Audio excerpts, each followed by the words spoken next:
Hello. Hey guys, how's it going? I don't know if anyone's there yet, but hey, how's it going? Right, me, Jazzem and the Doom Spoon are going to be chatting about some different topics. I'm already in Discord with them, but I'm to death and I want to quickly mess around with stuff on the stream because it was being a pain in the backside. Anyway, I'm going to jump back in and say hello to the guys, and then we'll start.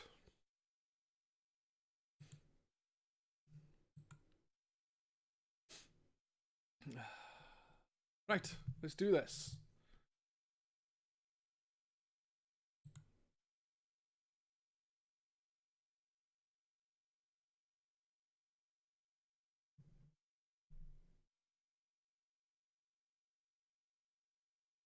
I can't find Discord. Two-player games. Hello. He ended up becoming... Hello. Alright, guys. Stream started. Yes. Oh, there we are. Amazing. Yeah, I've got it started, so we're ready whenever you guys are. I've just seen my picture that you've used for me, and that's amazing. Well, the Doom Spoon. Oh my goodness. Oh, yeah. Yeah, I must concur with what you said. Well, I did try. Can you message that to me so I can put that on my as my profile picture for GRcade? Of course I can. And I'll use it for. I'm going to use it for everything now. That's going to be something I laugh or forget about and then see again, get reminded of how funny, and then laugh all over again. That's mileage going to get out of this. Let's go. Right, so we are ready to start. Yep. I've typed why for no reason. Why? Just to see if it pops up on stream, because I obviously forgot about that. And then there you go. So anyway, this is going to be like a live GRcade UK podcast type chat thing I thought we could do. Well, something I thought about for a while and then forgot about, and then Doom actually brought it up in a PM, and I said we should do that. Yeah. So yeah, really, you want to be thanking Doom for this. Now let's go bowling. Thank you, Doom. It's okay. Okay.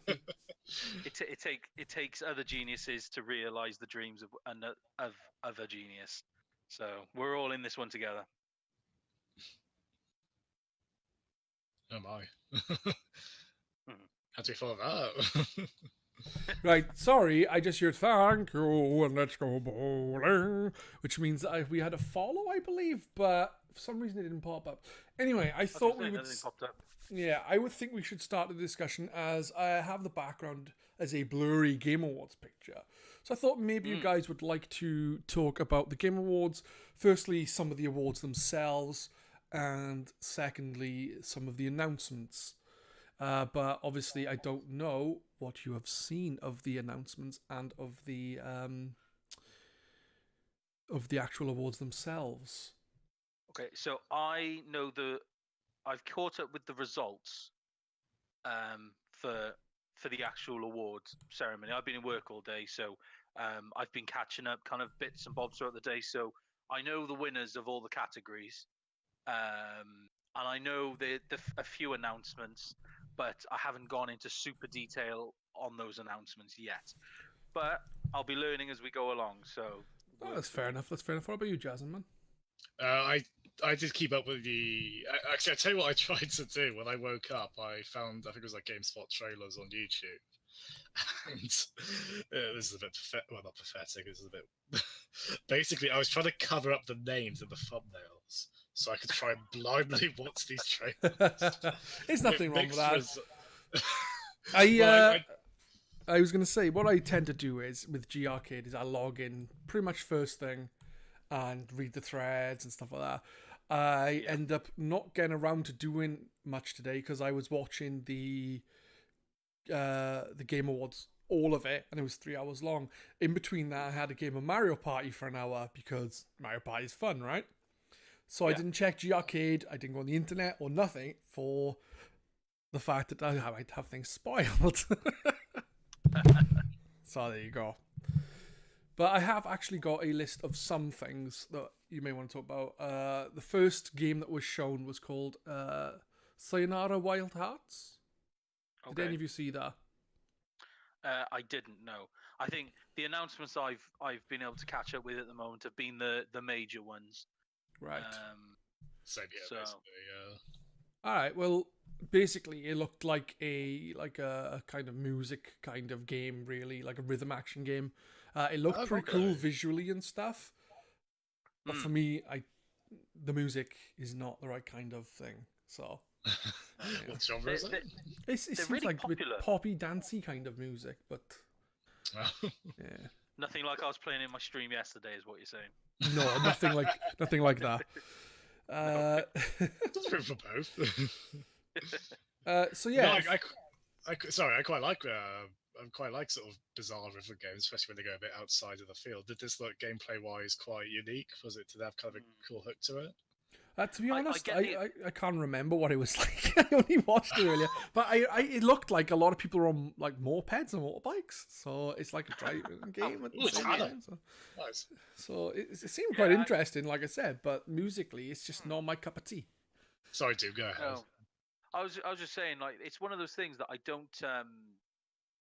I'm not a fan of rhythm games. They don't do it for me at all. I get why they're fun and popular and that, but it's just I've never found them that's really kind of engaged me. Like, you know, it's they're just I don't know.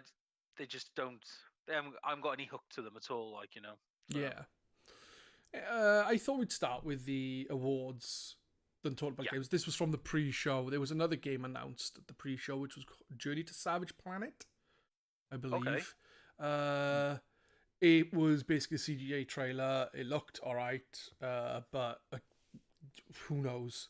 They did say afterwards, and it's like an adventure game, and you gotta like discover things, which actually sounded interesting. So there you go. And Monster Hunter World got Best RPG. So. Yes. Should we do it in? Are we going to do it in reverse order and leave Game of the Year for last, or should we? Because like every list I can find at the moment lists Game of the Year at the top. Yeah, So Game of the Year how I've got down as last, but the Game Awards I've got down. I've got all the awards that I remember to write down, but obviously we can go through them, see if we want to talk about them or just not mention them at all. So the first one is Best Performance. Best performance, yeah. Do you want to talk about that? The best performance is Red Dead Redemption 2. Is I that haven't best played it, performance so- of a voice actor? Is this the one? I believe so, yes. Yes, I thought so. 1 second, there it is, best performance. Yes, so the winner was Roger Clark as Arthur Morgan in Red Dead 2. Yeah, I haven't played it. I haven't got a clue about it. I think You haven't, have you? my personal opinion is the reason why Red Dead gets so much love is because people like to suck Rockstar's cock. You know what? I honestly don't think you're that far off either. It's controversial. Piping hot, red hot take. Discuss. There's a porno. Bloody hell. No. There's genuinely, if you like, I had to check it out to make sure it was real, and it was. It's called Red Dead Erection 2, and it's genuinely real. It is genuine, and it's actually hilarious to watch. Like the level of acting in it is superb. It's so funny. Just it gave me 20 minutes of laughter. To be fair. Yes. Careful what you say there. I feel it's one of the factors of a lot of major games being, basically big Hollywood blockbusters in their own way, big AAA, is they have high production values, and with that comes the expectations of, pretty consistently strong acting. Yeah. I mean, as much fondness as I have for some of the more inconsistent level of voice acting going way back to the 90s, there's a certain standard expected from games like Red Dead. So it almost... I don't know. It's almost perfunctory. Like, yeah, of course it has good acting. You'd expect that, but I'd be willing to believe it. I mean, yeah. I think the trouble is, I kind of feel like it was the same with GTA 5 with the Trevor character. everybody was, everyone was raving about him, and they were getting interviews with the guy and getting him to do it and all that. And I get that, but that's the trouble. Is I kind of almost feel like, obviously there is a level of quality that Rockstar must maintain, but at the same time, they know that just because it's one of their games, they kind of get a free pass anyway, because it's Rockstar, and everyone always latch onto a character. And you could argue that there is some real fanboyisms behind some of these characters, where there are some quite major maybe overreactions to the characters. Like the Trevor one, there was that video that was going around with the guy who was sitting in a Q&A section, and he was recording it, and he said like, "Oh, my only request is," I can't remember the guy's name, but the guy who does Trevor's voice, can you come up to the camera and tell me to go fuck myself? And he did it, and but then that video went everywhere, and people were just like, "Oh, this, the character's so cool," and "Oh, you've got to play it for Trevor," and it kind of got to the point where it was like, Pedz is kind of going along the lane, right? You kind of just go, "All right, you're just sucking their dick now." Like, okay, it's good, we like the character, great, but calm down. Do you know what I mean? And I kind of get. So with Red Dead 2, they win best performance, and has someone made that request to this actor? Is that yeah, maybe in a suit and cowboy voice? Yeah. Pretty fun. I gotta be honest though, the character's cool, and I like the character. I like the voice. I like it's an engaging character, but it's not a memorable one for me. So it might be a good execution in voice acting, but he was just another character to me. Yeah, that's fair enough. He wasn't memorable. To be fair, though, the award is for performance and not for the character. The next two awards both are Best Score, which is obviously like the music and what have you, and then Audio Design, which is like the music and what have you. But basically, those two are obviously different awards: Best Score and Best Audio Design. The reason why I bring them both up is because both of them are also Red Dead Redemption 2. Yeah, see, for me again, in general, as Red Dead is a very good execution of a high polished game, high quality, lots of money being spent on it. It's a good example of that, but nothing. For me personally, it doesn't have enough character for me to remember bits of it. I've played it. I remember it looked pretty. It sounded nice. It kind of felt authentic, but I cannot name you a specific part of that game where I went, yes, that blew me away. It was kind of just a good. Do you know what I mean? And yeah. I think we can all relate to any watching a really good film, or like anything that's really well regarded, and you see the merit, you understand it's well made. It just doesn't. It's for whatever reason. I think we've all had experiences like that, certainly. It can be a little. I don't know. Certain insecurities arise. It's like, is this on me? Should I be enjoying this? But just sometimes it just doesn't quite add up, as it didn't seem to in your case, unfortunately, with Red Dead. Yeah. Well, actually, looking at the nominees for audio design, make sure it's not in the thing. No, for audio design, you've got Black Ops 4, Horizon 4, Forza Horizon 4, God of War, Marvel Spider-Man. I don't own a PS2, so I haven't played God of War or Spider-Man. I don't really PS2? play a lot of first-person shooters. No, I can't. I've gained PS4, you mean? What did I say? PS2. Do you not own Spider-Man 1, the movie? Oh, you have the best audio design of 2018. Well, I think Best Score, there was like Celeste in there, which people Celeste, I think God seem to War, really Spider-Man. like her. Celeste has a lovely soundtrack. Octopath Traveler. Octopath Traveler. Matt has been banging on about that since he started playing it. I said to him, it looks unbelievable. The game itself looks stunning, and he said it sounds better than it looks. So it goes to show that it must have a phenomenal soundtrack. If I may interject as well, I've just noticed Ni no Kuni 2 was nominated for Best Score Music, and I recognise the name as that being Studio Ghibli's most prolific composer. as you get further, which really makes me want to play that game because he's done the themes to like Nausicaa, My Neighbor Totoro, Cast in the Sky, like a lot of classic scores from Studio Ghibli, and if this one's anywhere near as good as those, then Red Dead Redemption 2 would have had to have a bloody good soundtrack to beat that if it's anything like his other work. But I don't say from direct experience, so no. Well, I was only bringing up for me the audio design. I totally different games, but I actually preferred Forza Horizon 4's audio design over Red Dead Redemption 2. Not because obviously audio design talks about he's talking about generally everything. How does the game sound in general? Equalizing audio, sound effects. Everything. And Forza Horizon 4, you've got I can't remember, like 300 cars now or something like that, and not one sounds the same. They done an amazing job with that, and I'm a massive fan of the series, and that game was a good example of a game. Like, I don't listen. Like, you've got the radio stations on there. I don't listen to the radios. I turn them off and I turn the engine sound all the way up, and I get totally immersed in playing that game, just listening to the sound of the engine and what's going on around. You can hear little stones flicking up and like pinging the bottom of the car. You can hear the raindrops like pinging off the roof of it, and I'm totally immersed by that. So for me, it was like, again, it's one of those things that as soon as you see a Rockstar game on one of these lists, you kind of go, nah, they're probably going to win it, and that was the case. But for me personally, I thought Horizon 4 had a better audio design if you look at it as a general, like overall, than Red Dead Redemption 2. Yeah, no, I get what you're saying. We move on to the next awards because I was hoping to get to the game announcements first, like quickly, because they're going to be more interesting. Best art direction was Return of Obra Dinn.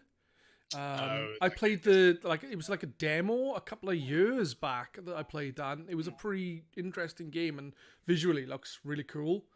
Cool. It's got a monochromatic style, right? It's kind of a first person thing, and there's a really I haven't got the right game right. It's got quite a sketchy, like a artist sketchbook kind of aesthetic to it. Yeah, it's set on a boat. Well, so the ship actually, Obra Dinn, I think the ship was called Obra Dinn. Yeah, that seems like a really cool choice actually, because that's probably Octopath Traveler is on there as well. And that's quite a visually distinctive game as well. And, to be fair, as obvious as say Assassin's Creed, God of War, Red Dead 2 are, that there's obviously a hell of a lot of artistic talent that have gone in to realize the worlds of those games. So that's not to downplay those, but it is actually really cool to see a game with as unique a visual style as Return of Obra Dinn there. So it's a really cool winner from what I can see, honestly. Best mobile game, GK? I'll mention it anyway. It was Florence. Never heard of it. Florence. Never heard of it. No. Best VR game, Astrobot Rescue Mission. I've heard wonderful things. Haven't got VR. That game looks adorable. Don't deal with it. Best content creator was Ninja, which was pretty obvious. I think last year was Dr. something. I forgot his name. Am I right in saying Dr. Angry Guy?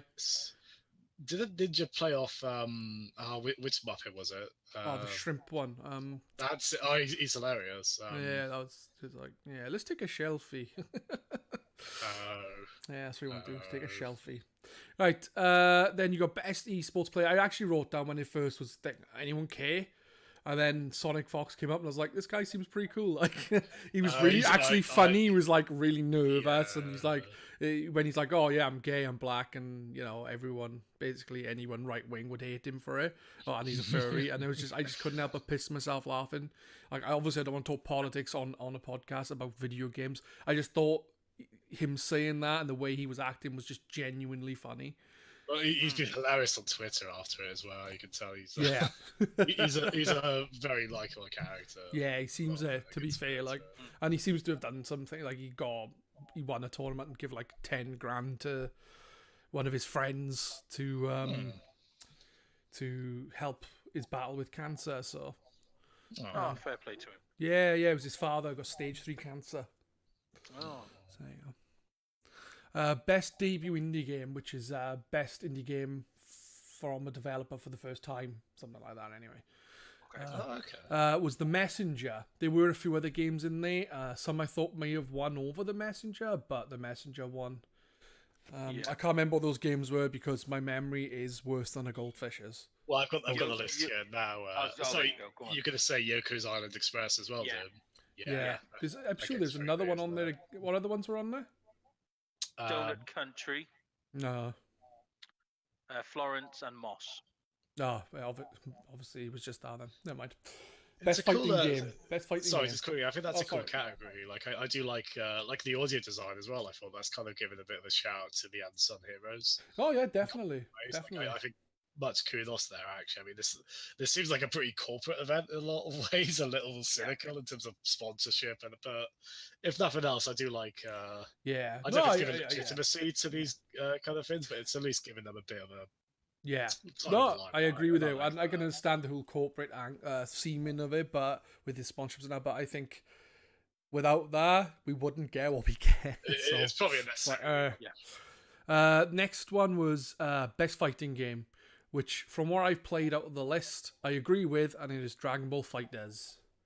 Yeah. If you disagree, you can fuck I'm not a fighting game guy. Yeah. I'm not a massive fighting game guy, but to be fair, the people behind it, I can't. Arc System Works. Yeah. Like I've played one of the latest Guilty Gear games before this, and it was just awesome. And it's got like the same kind of visual style. It's fantastic. To be fair, best family game. Oh, I saw Mario Party pop. I thought that might win. I saw Super Mario Tennis pop. I thought, ooh, that might win. I saw Overcooked 2 and I thought, ooh, that might win. And the game I actually thought may win was all of them. But Overcooked 2 won, and I would agree with that. Me and my missus have played the Overcooked 2 for hours and hours. We've got 4 stars on all but 2 levels of the main campaign. It is phenomenal. Yes, we just shout at each other while playing it, but that makes it a good game. Well, you know when you're having fun arguments over a game with your other half, and then you're laughing about it afterwards, you know you're having a good family time. A bit like I found with snipper clips with me and my missus. Yes. Yeah. Well, Monopoly's considered a good family game. That tears families apart, so... You know, it is a wonderful. Like I love the first one in co-op, and I've only played a little bit of 2, but I'm more than happy for that series to get recognition for how good it is in multiplayer, and by extension how good it would be in the family setting as well. Yeah, Overcooked 2 is just wonderful. To be fair, so if anyone haven't played it, play it. Yeah, I actually haven't, but it's something that is kind of on my radar to try. It's definitely worth playing, both Overcooked and Overcooked 2. I would say Overcooked is more difficult in general to get your 1 to 3 stars. I think they made 2 easier, which I was a little disappointed with at first because it's easier. I wanted it to be about the same difficulty. I didn't want it to be, ooh, it's harder as hell. But then the added 4th star has added quite a bit more of a challenge to it. And, you know, I've just had a lot of fun with it, like, you know. Yeah. Awesome. Best strategy game is Into the Breach. I haven't played it. It's by the people behind FTL. I've heard wonderful things about this. It's on Switch as well, isn't it? Yeah, I think it's on Switch and PC. Switch I'm not PC. sure about the other consoles. It'd be a good portable game. Any kind of strategy game, at least one that can translate to a small screen well, is good on the portable. So you could see it would be a great fit on that. From what I gather, the general consensus of the game is if you've got a serious itch for Advance Wars, this covers you fine. Oh my god, you might have just sold me on it. Yeah, which, to be fair, I've only maybe in the last 6 months discovered Advance Wars properly. Like, I really, really played it properly, and I love it. And the first thing I was thinking was, I need something for the Switch like that. Right. And this is the only thing that gets recommended. So nice. Best indie game. There were several indie games in this category because it's an indie game category. And the winner was Celeste, a game I have not played, but I've heard so many good things about it. I never played it. either, but not surprised either. My brother got it for me for my birthday, and it is absolutely wonderful. If you like... So way to think of it, it's very Super Meat Boy-esque. You know, you're a small character on the screen. There's a lot of wall jumping. There's a lot of... You learn one mechanic, and then you have to absolutely nail it over these more difficult obstacles that come your way. Really snappy, really quick. But whereas Super Meat Boy is delightfully crass, and I don't mean that in a bad way, like it's quite fun in that game. Yeah. Celeste is really quite somber, not downbeat, but it does tackle some pretty. I mean, it's basically a tale of someone kind of fighting their own inner demons, trying to prove something to themselves. It gets quite it's quite broad, but I do think there's quite a lot there in terms of there's a bit of mental health difficulty you can tell she's dealing with throughout it, and it's I think it plays it broadly enough that it doesn't go too deep into it, but I think it can be it can be quite relatable, I think. Yeah. And it's amazing how well it ties this into the gameplay, how well it's one of those satisfying character arcs I've ever seen in a game like this. It's one of those cases where I don't need a strong narrative in my platformers, but to get one like this that fuses so well with the gameplay, so well with the momentum of the game, coupled with, as we were saying, like the amazing soundtrack. I'll let us go on to the next one now because I am gushing. But Celeste, if you want to gush over a game, you fucking gush over a game. I really do. Really. Honestly, you're supposed to be trying to sell us the game. Well, you're not, but try and sell us the game. Try and sell us the game. I get commission. Sorry, I don't know how I said that. Okay. No, but yeah, if you like platformers, and if as I say, if you like kind of a sweet story that goes pretty dark, but it's not cynical at all. Like, it has a really funny, likable cast of characters. It's not afraid to get a bit creepy, a bit solemn, but it also, you'll feel pretty damn good by the end of it, especially because it is really tough as well. So I've heard it's rock solid. Is that true? it is, but it's again, like Super Meat Boy, you start again instantly after you die. Okay. Is it as difficult as Super Meat Boy? Well, there's nothing as crazy as like the post-game content in Super Meat, at least that I've seen. Although there is some good post-game content in this as well. Like, there is some, if you really want to test yourself. I never beat the balance. Sorry, it really hits that nice balance of, it's challenging, it's frustrating, but I never rage quit it. I really never did. Like, nice. Something about the fact you can start again so quickly, and that feels so good.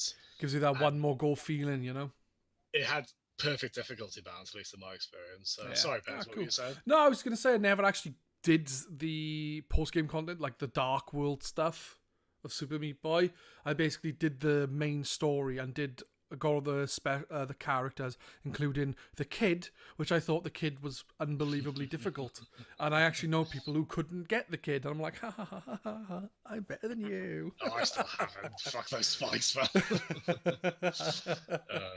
But I was like, I beat the game. I can't see it being anything extra to it, like on a harder difficulty, so to speak, with the extra levels. So I just gave up.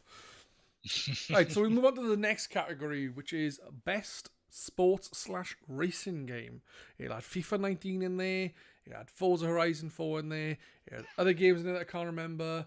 And Forza Horizon 4 won. Oh, there you go, Tim. Good. Happy. Me personally, I'm not a massive racing fan, and I'm not a big fan of the Forza series or Forza series because I just find them boring. But in saying that, the Forza Horizon series is actually quite fun to play in comparison because it doesn't, like, Forza takes, it kind of like takes itself too seriously. It's very simmy and all that sort of stuff. Whereas Horizon is more arcadey and just fun to play and, a bit silly. Well, it's not really silly, but it can be silly. I'm playing it. The fact that you can get it on Game Pass as well. Yeah, exactly. Game Pass. Download, yeah. Bang, go. Yeah. Pretty much everything first party goes onto Game Pass, right? Days released. Day one release. That's remarkable, isn't it? It's brilliant. You can say a lot about Microsoft, the way they've handled it this generation, but over the last few years, they've been really pulling their socks up. They've absolutely nailed it. Yeah. Best game direction is God of War. Game direction, that's interesting. I'm assuming it means, like, I don't know, the way it was directed? As in camera movement and cutscenes? I mean, I don't know. Maybe it's you have a director at the head of a game, right? So because you got game direction and you got best narrative and art direction. So, like, they've really broken these down, haven't they? Well, if they've got best art direction and stuff, I haven't got those written down. Or whatever it was. Art direction I had down, which was Return of Obra Dinn, but it was another one you said. Yeah. Best narrative. Narrative. Yeah, I haven't seen that one. I do find it interesting that A Way Out is under best game direction, and that's... I'm a little surprised. Well, that's the game that's the co-op game, isn't it? Sort of it is. Really yeah, I was really interested in that, and then it's like some people on the forum, for anyone who's new, this is a games forum community channel. Basically Orange Raccoon on the GRcade forums is saying like many things about why it's good, and then you had someone who was talking to him about it saying many reasons why it's very bad. So I don't know if it's a divisive game, how well it is reviewed or anything. But when I saw it announced at E3, the beginning this year was announced, wasn't it? I thought it looked really, really cool. So, we'll get around to it at some point. It was one of the EA indie games, wasn't it? Which sounds like such an oxymoron, but to be fair, it sounds like they're pretty fair on how they handle it. Yeah. To be fair, the way EA deal with their indie games is they essentially buy the studio out, and then they just throw money at them, and they have no other interaction with them. They kind of just go, "There's a whole bunch of money. Just make us a good game, and we'll leave you alone." That seems to be how they do it. The good thing with the game as well, I've got it. You only need one copy of the game. That's fantastic. So I've bought the game. If anybody wanted to play, if either one of you wanted to play through it, you just download the demo basically off the store, and I invite you, and then you just come straight into the full game as a result. So that brings back memories of like getting like a Game Boy Advance game and being like, "Oh, can I play some multiplayer with my brother?" This is single cart link cable play. So well done, A Way Out. And the DS with the download play. Exactly. That's great. That is fantastic. That makes it so much more accessible, doesn't it? Yeah, definitely. It's really cool. The only problem I can see with it is it wouldn't have sold as many copies. Then again, thinking about it is like, oh, I wanted this game. I haven't got a friend who can play with me. I won't bother buying it. Compared to, I want to play this game. Oh, I can buy it, and my friend can play it with me anyway. Sweet, I'll buy the game. So who knows? I don't think you can. Can you, Doom? You might know. Can you even play it in single player? No, you can't. It has to be multiplayer. Yeah, it would be heavily compromised, I imagine, even if you could, right? So it doesn't make sense. What you could do is play it single player in split screen and have control of the two players. That would be fun. It's like playing Overcooked on your own. That'd be a little difficult. You don't want to play Overcooked on your own. The funny thing is, this developer made Brothers: A Tale of Two Sons before, correct? He did, yes. And you can see why I'm bringing that up, right? Because that's a game where you control two characters with two analog sticks. I think it was meant to be played single player. Yeah, the difference there though is like you control one on each analog stick, whereas the other, like in this game, from what I've seen of it, you could be doing completely different objectives, so it wouldn't work on just one analog stick. I wouldn't think. You can be like, one of you can be in a cutscene watching like a real cinematic cutscene, while the other one is like watching that player in the cutscene, but you've still got control of your own character, and it's like your screen. You could be watching the cut screen, and then you can see the other guy who you're playing with in the background getting on with doing something. Yeah, that's cool. He's still in control of that character. Yeah. It stuck out because nothing else is like that I can think of. No. So I'd love to see more games take that kind of approach in narrative. I find that really fascinating. No, it's really interesting. It's just a shame I haven't got around to it. Should we move on to the next award? There's one By the way, left I love before that we the spent game of the all year. that time. I love that we spent all that time not talking about the winner at all. Just what's the more interesting game in the list. But to be fair, I don't think it's not that the God of War, from what I've heard of lots of people, is very good. Apart from one of my friends who loves the old God of Wars but doesn't like the new one because he doesn't like the style and he doesn't like the fact that the guys that Kratos says "boy" all the time. But other than that, best ongoing game. Okay. Fortnite. Oh, okay. Fortnite won that one. To be fair, it is supported a lot. There was No Man's Sky in there, and I can see why that wouldn't be voted the best ongoing game, because Fortnite, it's on like a 7th season, and it does change it up a lot quite often. But like most improved ongoing game, No Man's Sky may very well be No Man's Sky. But then again, I've heard the same said about Warframe 2, which was included in that. So I want there to be a most I don't know, like sort of like nicest redemption story award, just so we can give that to No Man's Sky, because it is a tale of redemption, isn't it? And it is. I think it'll always carry the ball and chain of its initial launch. well, It's at least seems to have done pretty well to at least share itself with that a little bit. Which is nice. Right, the big one, the game of the year. I can't do a really cool voice. No, it was God of War. It wasn't Red Dead Redemption, shocker. No, God of War, and like I said, from what I've heard, it's really good, but I haven't played it. I have got it, I had it on release, I just haven't played it. Is anyone surprised by that, by any chance? I'm honestly surprised that God of War got it, simply because I was expecting it to be Red Dead Redemption 2. It's strange with the Game Awards, because I'm sure when they came out and you could vote, some of the games that were out on the list, like Forza Horizon 4, even Red Dead Redemption 2, I don't think were actually out. So they must have had a lot of people voting from without playing it, as well as a lot of people voted just before it ended for those specific games. So, I think So what you're saying is these don't matter. No, what I'm saying is I think I think they need to like do a different time of year or something. I don't know. I don't know. But with that, we'll now move on to the game announcements. Yeah. Right, the first one in the proper show that I've got written down was Marvel Ultimate Alliance 3. It is exclusive for the Nintendo Switch. Developed by Ninja Theory and It published is Yep. Every component of this just seems so disparate from each other. I don't understand how this all. It's so strange. It's me.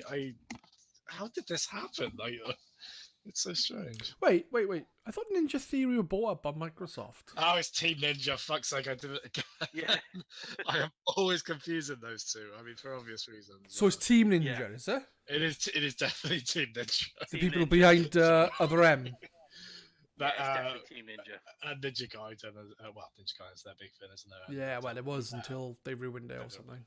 I don't know, actually. I have never played them.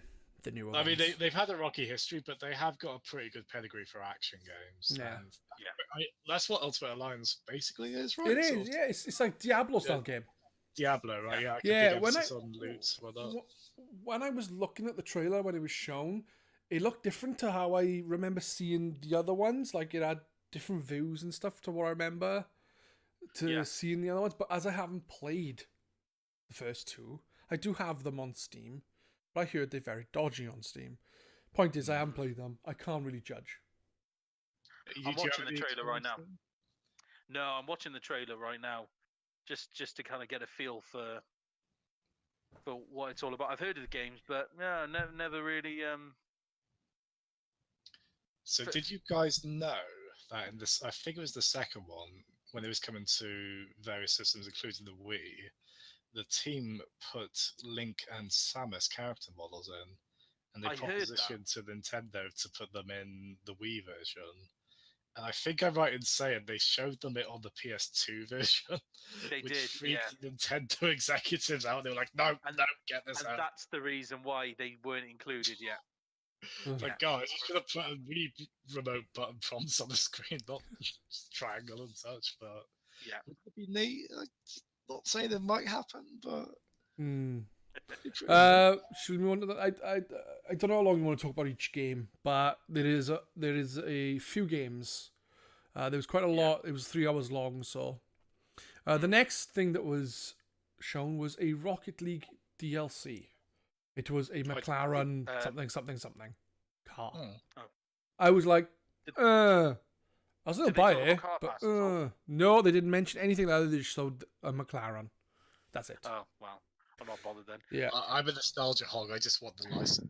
Like, I want another. I don't know, give me the Ghostbusters car or the dog car from Dumb and Dumber. I don't know, just I recognise and can dabble in some member berries on, you know. The mystery machine. They should do the mystery machine. Oh my god, that would be amazing. And when you score, you'll... Yeah, exactly. Yeah, yeah. I want this so bad. After Rocket League, because there's not really much to discuss about a car, it had a guy come out and talk about Far Cry New Dawn. But he started by... Yeah, to me, it just looks like Far Cry, to be fair. But what I liked about it is he come out and he said, at the end of Far Cry 5, and then told you what happened at the end. I was like, nice. Spoilers for the game, yeah, bastards. I haven't played it yet. Tell me the end of the game. I may as well not bother now. So yeah, it seemed alright. It seemed just like Far Cry, but post-apocalyptic. So, Is this the first Far Cry game in the series to get a sequel? Because this is essentially what it is a sequel.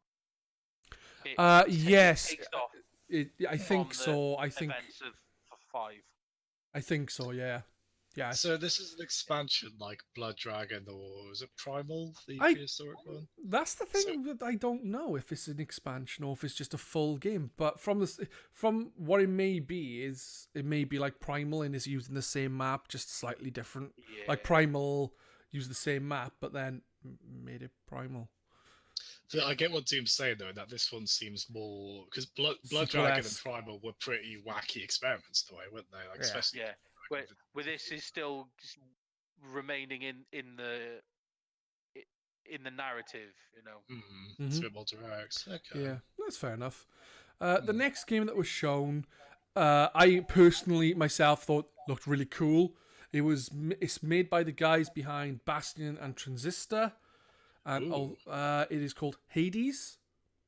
Okay. And it's basically an isometric game where you go around kicking the shit into people, and if you die, you like in the trailer, it's like he dies. He's like he walks out of a pool of bollock like blood to me, and he's like, "Oh, I'm back home," and then he carries on.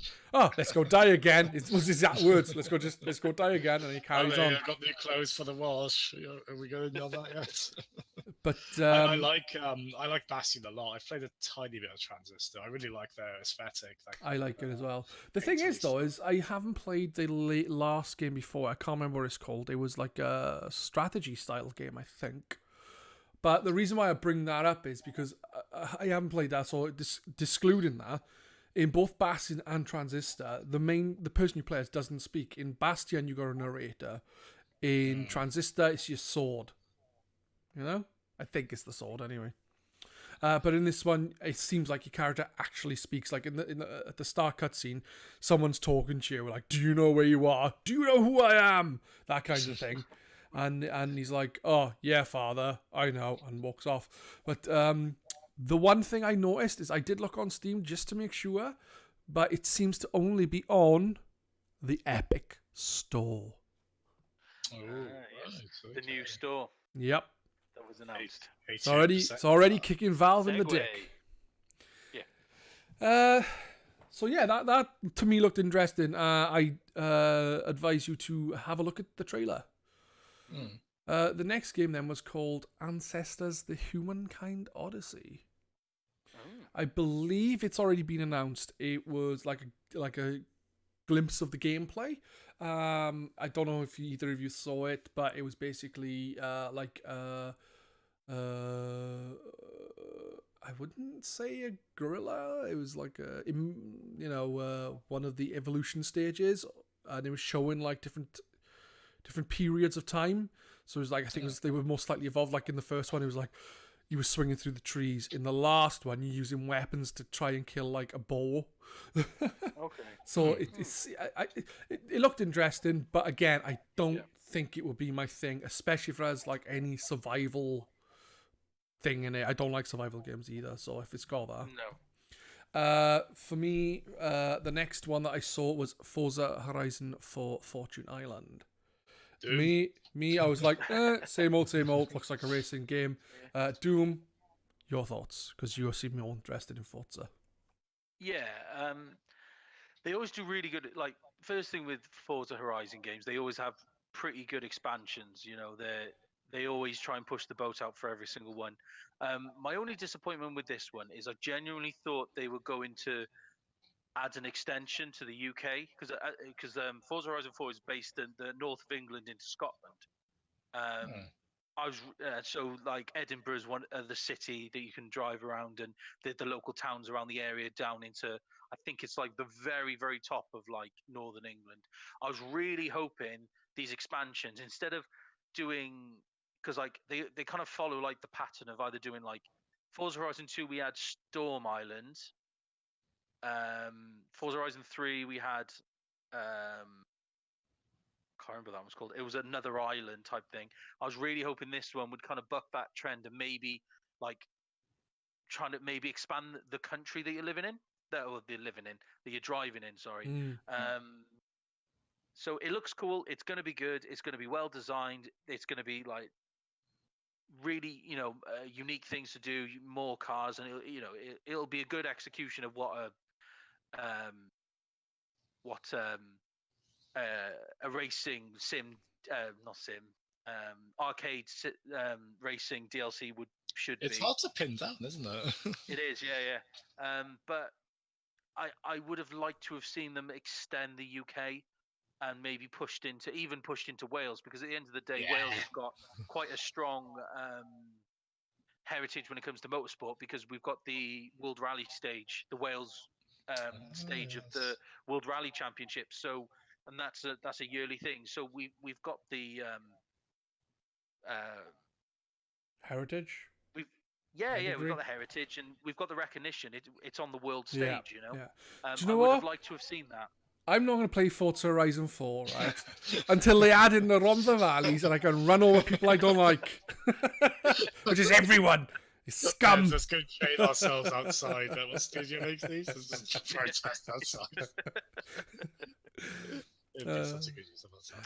Yeah, so it'll be good. I'm looking forward to it. I'll play it. I'll enjoy it. But I just wish they just expand the country that they're based in, rather than go to an island, a gimmick island, and that's what they are. They're gimmicks, you know. Yeah. So yeah, that's generally my thoughts on it. Next up then is a game called Scavengers. The trailer was all CGI. It was basically people coming from what looked like the moon had been destroyed, for starters, in the trailer.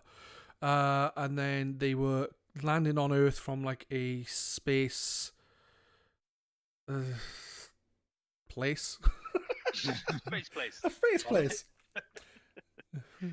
So yeah, they were on like a space station like thing. And they were landing on Earth, and it looked like it was like really frozen over and what have you. It looked interesting from the trailer, sort of, because it's CGI. There's no gameplay or anything like that. But then they said it was an online co-opetition game. So to me, that sounds like you're going to be doing objectives as a group.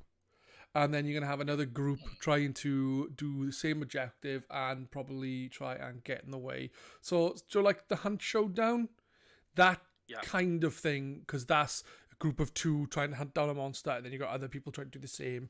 So I don't say it's going to be the same gameplay as that.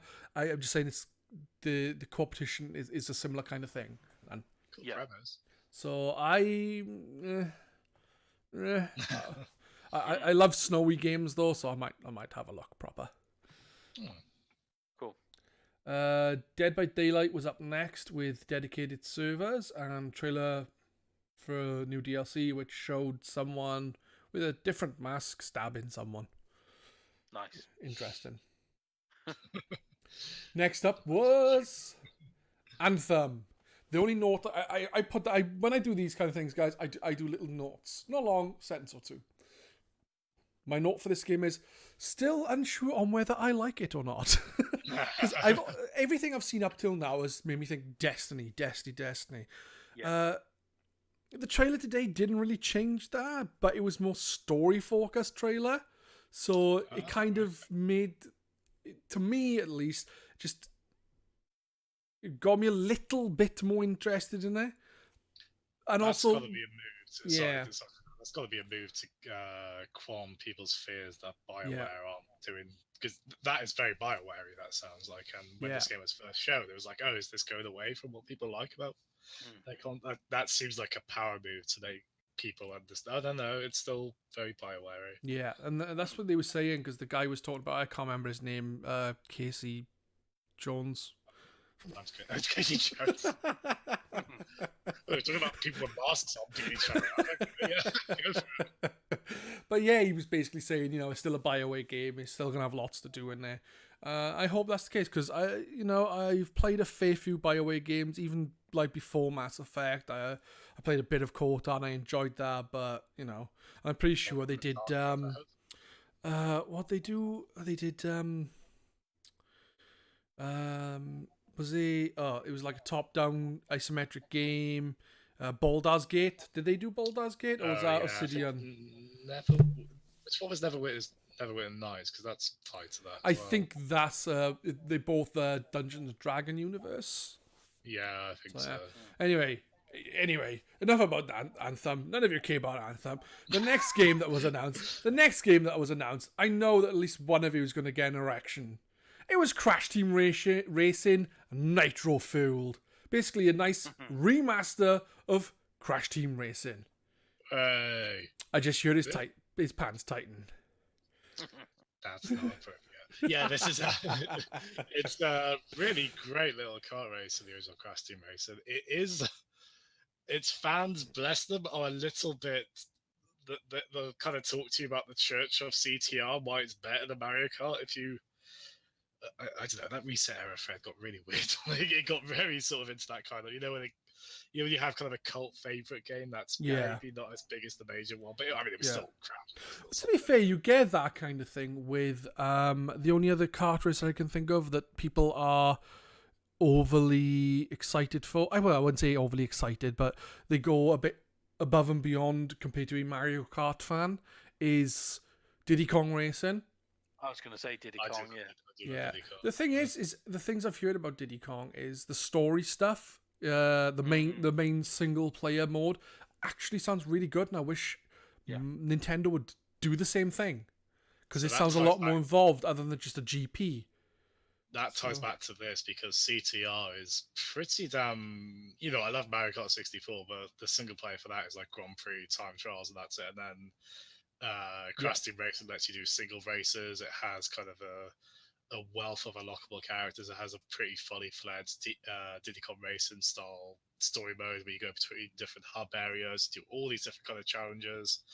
The thing I really love with CTR is the handling and the emphasis on mini boosts, which is always a thing in these kind of car races, but it's really clever the way it works. And basically, most ways you interact with the environment in CTR, if you do well, you'll get a boost. If you jump at the right time off a ramp, you get a boost.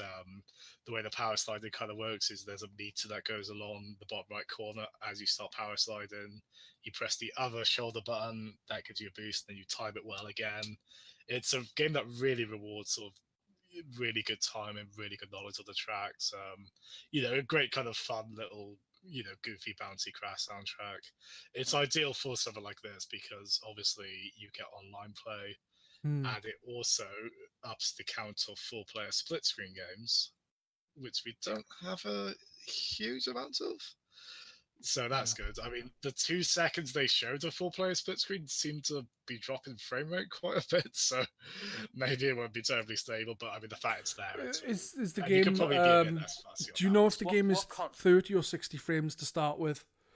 Okay, so I'll try to answer both those questions, because it's unfortunately for me, because I want it on PC. So far, they've announced it on PS4, Xbox One, and Switch, which is nice because you think about it, we've gone from Crash first coming out on PS4 and then waiting a while, to Spyro coming out on PS4 and Xbox One, and then to Crash Team Racing coming out.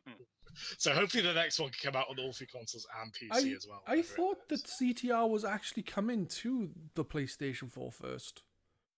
So there was some confusion over this. It's we all know video game rights are, and licensing is just a horrible, nightmarish landscape, and it seems to be that case, especially during the PS1 era. The weird thing is, because you think of Crash from that era as being so strongly associated with the PlayStation, but he wasn't a Sony-owned character. But no, he was a Naughty Dog character, though, wasn't he? Yeah, that's it. And then it was owned by Vivendi. No, was it Vivendi? It was owned by Universal. This game. See what I mean? It's just you lose your Yeah, mind too many people. Even John, John down the road owned them. Good old John. And then Bob next to him owns Croc Legend of the Gobbers. Yeah, but so CTR, there was confusion over whether Sony had any ownership over that for whatever reason, because it's not like they owned any other Crash games afterwards. I think the what people were kind of speculating on was that maybe whatever deal Activision worked out with Sony for that 1 year exclusivity on Insane Trilogy, maybe that helped them out with CTR if there were difficulties there. In any case, people have seen hints they might have mentioned something about a PC one as well, but my guess is it's probably coming to all three consoles first and maybe PC a bit later. In regards to frame rates, the trailer, forgive me, I know I'm going on that length about this. This is the game I wanted to talk about. The trailer did seem to be at 30. The thing is, you could get, hell, when Insane Trilogy was first shown, that was around that 60 frames a second. And then that wasn't the case of the PS4 release or any release apart from the PC one a year later. In this case, it is 30. My guess is it probably is going to be 30 on everything. Okay. I would have thought it'd be quite smart to have it be 60 on PS4 and Xbox One. Because of all genres, a quick, snappy kart racer, I really think would benefit from that. And racing games or fighting games in general. If Nintendo can get Mario Kart 8 Deluxe at 60 frames a second, solid, on their console, handheld or docked, there's no reason why it shouldn't be CTR should be 60 frames on the other two consoles. There's absolutely no excuse for it. Well, the way I look at this, if it was 60 on PS1 and Xbox One, that would give them wiggle room for 3 or 4 player, where, like Mario Kart 8, you could drop it down to 30. It's fair enough, that's very expensive on the hardware to render for Windows. And then I also kind of thought, being unfortunate compromise would be fair enough on the Switch. You could just have it at 30 on that then. Well, so that, it's going to have to make some sort of compromise going to the Switch anyway. So the reason why I asked if it ran at 30 or 60 is because I was going to say, if it runs at 60, then wouldn't it be best to, while in split screen, 4-player split screen, definitely try and lock it to 30. It'd be a little less responsive, but at least you'd have a steady frame rate that way. Exactly. But if it's running at 30 anyway, then obviously my point is completely and utterly moot. My guess is it probably, because there's kind of speculation that's with the Insane Trilogy as well. Like, it's weird that was only 30 on every console, like even including the PS4 Pro and Xbox One X. And I think the speculation there was probably quite a bit of headroom there. I'm guessing here there probably is quite a bit of headroom where it's probably going to be a pretty stable 30 going by Crash. This is a different developer though, so. Oh, is it? But yeah, it's to be fair, I will say we haven't even touched on probably the biggest thing with this. The new visuals are stunning. They are. Just like Insane Trilogy, they have done. It looks like they've lifted character models from Insane Trilogy, like Crash, Neo Cortex, Coco. Like, they look the same model. You'd be there. There's all good quality character models. Yeah. The environment, just like Insane Trilogy, at least for my money, do a really lovely job of. They have the personality of the original environments, the original levels, but just the detail has been ramped up, 3 generations later. I understand what you're saying completely. Yeah, so I'm excited about this. The thing for me is I probably want it on PC, especially if it is going to be 30 on consoles, which is probably a safe bet to make. Yeah, that's fair enough. It's a shame because I do think, I kind of thought that with the other Crash and Spyro as well, but then they did get PC releases, so it's like, well, if you want 60, you get them there. Yeah. But you would think one of the big things you could do with a remake like this is bump the frame rate up, and that would be, with Crash, it's night and day. Like, it's honestly, I went for all those goddamn platinum time trial relics on the Crash trilogy. I don't think I would have tried that at 30. Like, it was that bit of extra responsiveness that really helped there. I think that'd be the case for this, because there's like tough time trials in there, some stuff anyway. But yeah, CTR, I swear I'll shut up. don't sleep on it. Like, it's a really cool kart race. So it's one of the. I didn't really grow up with it either. Like, I played it more after the fact, but it's got a really cool handling system. the Crash cast of characters is never going to stand up to Mario's roster, really. Yeah, no, I agree with that. Likable faces. The thing you have with the Mario Kart cast is the characters have been ingrained in various games, whereas like a lot of the Crash characters in CTR, from what I've seen, are just CTR characters. Yeah, or background characters in other games. They like most of the characters have had their own game or been a big part of others. Like, you know, Luigi hasn't really had his own game, but he's like the second player in a lot of the Mario games. He's had his own thing in like Mario Galaxy, where you play as him through all the second. Luigi's Mansion. You've got Luigi's Mansion, yeah. That's that. I forgot about that actually.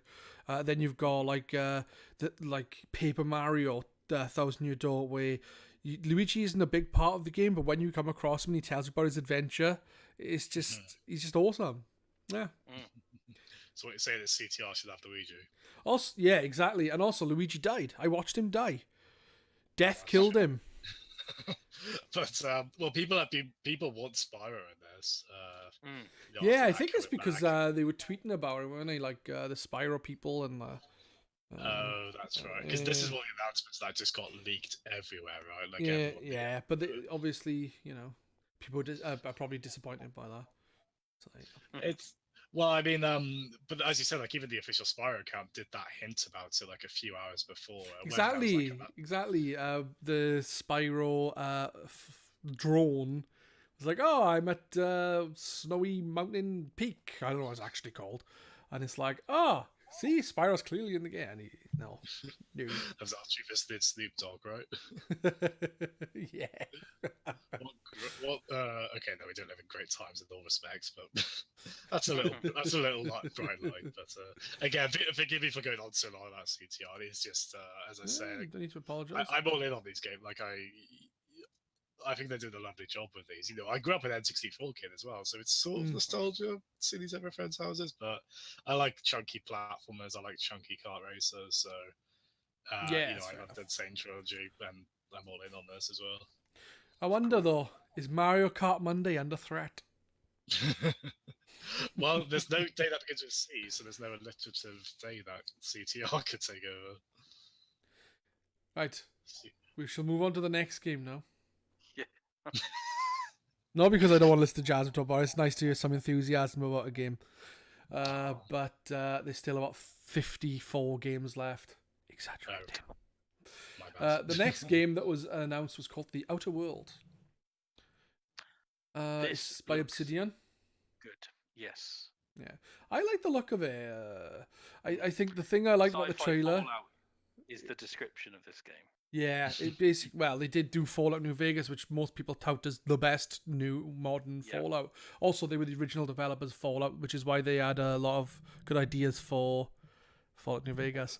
But yeah, they did. Yeah, did they do Stick of Truth? Yeah. They might have even done the second one, didn't they? Fractured Bumhole. The Fractured Butthole. Yeah, well, it's clearly what they were going for now. The one thing I liked about it though, when watching the trailer, I was like, oh yeah, but there's one bit I just genuinely laughed. It was it's like, you need to make a choice now. This woman is like saying to the guy, you need to make a choice and all this kind of thing. You need to make a choice now, and then all of a sudden you just shoot someone, and she's like, you do realize you didn't have to shoot any of them. Oh well, just carry on as long as you're being you. But that's one of the things that they do. Obsidian do try and do, isn't it? Is options, different narrative through a game, but you know. So Microsoft, is that true? Microsoft bought Obsidian then? They have bought Obsidian. From what I have read, this game is going to be multi-platform. Because it was with the publishing deal was signed up with Take-Two. So it's a Take-Two published game, so we'll multi-platform. Any sequels will be exclusive to Xbox. Xbox and only PC. And be on the Game Pass. Yeah. So yeah, it looked interesting. Quickly going back, it's just occurred to me: is Anthem a console exclusive for Xbox? No. No, it's an EA game. Yeah. It's by away EA, so no, it'll be on everything. Yeah, fair enough. Yeah, it'd be on everything. EA, if they could, they'd probably fucking have it somehow play on your, I don't know, on your grandmother or something. I'd be interested in the logistics of that, to be honest. Is Grandma willing for this? I said if they. I said that's if they were able to. Cable? I don't know. The next game that came up. The controller. Well, if you was to say they connected to you, you got 2 analog sticks on your chest. Yeah. See? Quite sensitive. Yes. This is partly my fault, mind you. Yeah. The next game that was shown was Dauntless. I don't know if either of you know much about Dauntless. It's basically a Western version of Monster Hunter. It's something I've been looking at for a while. I think I have spoke to Jazzem about it before, and I was like, you should play this with me. And he told me to fuck off, basically. He said no. But basically, it's like cel-shaded. It looks really nice. Like I said, I want to play it, but I don't really want to play solo. So yeah, again, another game you should check out. When I looked at it last, I think it was going for free or cheap. I'm not sure. I can't remember. But yeah, it's definitely something you should look into. Dauntless is called. With a D. I bet a few publishers took note of how well Monster Hunter World did, especially with a Western audience. Yeah. Well, Dauntless has been around for a couple of years, at least. Oh, really? Yeah. Okay. What platform is it? PC, is it? PC. I don't know if it's on consoles, but it's definitely on PC. Yeah, fair enough. I haven't got much to say about that, so we shall move on to the next game. Yes. The Last Campfire. I actually like the look of the game. This is a Hello Game. This is the thing I was thinking. Are people going to be like, Hello Game screwed up with No Man's Sky?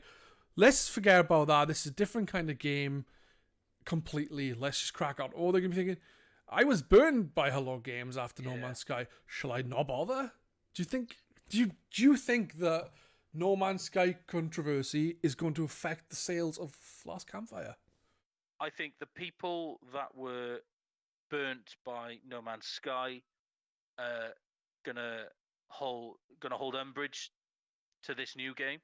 I think the people like me, like I don't own a PS4, so I got it when it came up the Xbox after the update. People like me who didn't get burnt by it, I personally are looking at this and thinking they messed up big time with the release of No Man's Sky. They know they messed up big time because people really made sure they knew. Oh yeah. They literally cannot afford to do that again. They literally cannot afford it. So therefore, I would have faith that they're actually going to produce what they promised to produce. Do you know what I mean? So I would say if you got burnt, I would expect those people to maybe give it a miss, or maybe take to it a lot later. Maybe people in my position, they literally cannot afford to mess up again. So I would trust it'll be a strong project. See, the thing with No Man's Sky is a lot of it was pushed by Sony. Yes. I can't remember the guy's name from Hello Games, the main guy, Sean Murray. I don't think he should have said much because he was doing a Peter Molyneux. Yeah.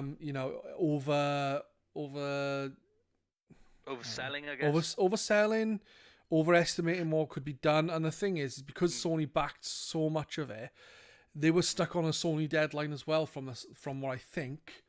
Yeah. So they couldn't just if it was a game they were just working on their own and they could afford to do the stuff they'd done, and they kept it quiet for longer and then pushed the date back without people even knowing about it wouldn't have been a problem.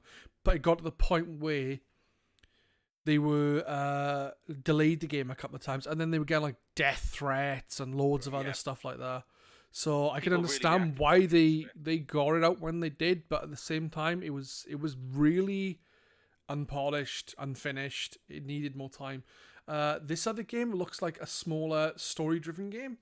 So, even though I pre-ordered No Man's Sky, played it 3 times, and then I was just done with it. This to me looks interesting. I probably will go down the route of I will not pre-order this game. I will wait for reviews, and if it gets a 7 or above, I'll get it. Because sometimes a 7 is better than an 8. But other than that, it looked pretty interesting. But the main reason I wanted to speak about it is because I wanted to hear, one, if you saw the trailer, what your thoughts are, and two, what your opinions are on, like what I said, the controversy around No Man's Sky and how the games. I take time to commend how varied the lineup of the studio is, because I don't know if you guys are familiar with Joe Danger. Yeah, Joe Danger go to the movies, is there? It's something like, it's movie related, isn't it? Yeah, the second one. So that's kind of like Trials, Excitebike kind of side-scrolling, really goofy kind of. I think it was an Xbox Live Arcade game originally, or it was on PSN. It was on PlayStation first, and then it came later to the Xbox. Basically, like No Man's Sky. Well, there you go. History repeats itself. But yeah, so like it did this goofy little. And that was kind of what was remarkable about No Man's Sky at the time, especially when it was being hyped up. Like, they're going to this game with just this huge, broad scale, this space exploration game, which definitely has had its ups and downs. And like, it is, like even Sean Murray, he's quite funny on Twitter lately. He seems to have quite a self-deprecating sense of humor about it all. So it's kind of crazy. You have to learn to get. Yeah, probably no choice, I guess. But yeah, and then you get to this, and as you said, this sounds like nothing like what else they've done. Yeah, it's pretty remarkable. I think that was one of the big things with No Man's Sky is maybe they were too ambitious for what they could achieve for such a small studio. Well, bearing in mind the stuff they were promising on release, which was 2014, they've only just been able to implement in the update that came out this year. So. Simultaneous multiplayer, right? Yeah, I remember when they were saying, like, in an interview, like how you could like have space battles with each other, but you're so unlikely you'll meet each other. And then on day of release, literally the day of release, two streamers on Twitch meet up on a planet, and they couldn't even see each other. Yep. So I like I said, the game needed to be delayed, but I don't think they were able to delay it any further than they did. But like I said, this game seems different. All the best to them. They've done a wonderful job of updating No Man's Sky to be a better game from what I've heard from Java mainly. They're a very small studio as well, aren't they? Yeah, I believe they are. Yeah. With No Man's Sky. I think they're like. I can't think. I remember someone mentioning not that long ago how big the team was, but it's for the game they've made, it's almost unbelievable how the team managed to do it. Do you know what I mean? It's kind of that kind of thing. Yeah. But no, it is very impressive. Next up, trailer for PUBG. Oh. I don't care about PUBG very much. No. I enjoyed playing it a couple of times with Xanthem and Jazzem. I was so bad at it. Yeah, I was as well. It's just come out on Game Pass. Yeah. Well, the thing with PUBG is when I played it, the one of the first times I played it was with Xanthem. He's a friend of several of us from the forum. He personally doesn't post on the forum, but he is a member. And one of the first games I had with him, I run up out of the prison it was, run upstairs, saw someone, started shooting them with a pistol, killed them. I was like, yes! And then I was like, what the fuck, Pedz? I actually shot Xanthem several times and killed him. It was like, whoops. It's like Fortnite all over again. Damn it, Pedz. Anyway, is it out on PS4 yet, or is it about to come out? It's coming out, I think. I'm not sure. But the reason why I actually wanted to speak about the trailer is because I actually quite liked the trailer. It didn't really show much, but it showed this little birdie. And it was flying and landed, and it was like looking for food, and it passes a dead body. And then there's this grenade there, and it pulls the pin out of the grenade. And then the camera zooms out, and the grenade explodes. And you're like, oh, you just blew up a little fucking bird.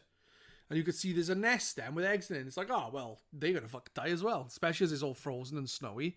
And then just as it ends, the bird lands on the nest with a worm in its mouth. And I liked it. You're like, hey, the bird survived. Nice birdie. And I don't mean birdie from Conkers. And you've convinced me that you would be very good at closed captions, audio descriptions for the hard of hearing. I think this is something you should consider. Very evocative. Like I was there. I was that bird. It was a bit unfortunate, actually, given the events. But Yeah. Well, not really, because you survived. True. So, that's all I have to may have scared you a little bit. Maybe you pooped yourself.